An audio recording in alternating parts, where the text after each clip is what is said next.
Hi everybody, welcome to my channel. Today we will install transparent insulation film for windows. On the back of the package you can see a small instruction in pictures how it should be done. One film is 1.7 to 1.5 meter and it's enough for 2 windows. How it should be done?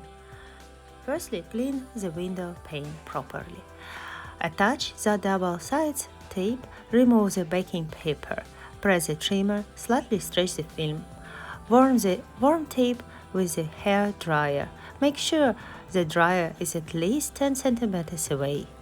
Cut off the overlapping film edges along the tape, and your window is ready for winter. For myself, I would say that it's very old style to save warmth and heat at home in wood houses, and we will not use this house in winter, so in spring we can just return it and remove the tape. If you like this video, please subscribe.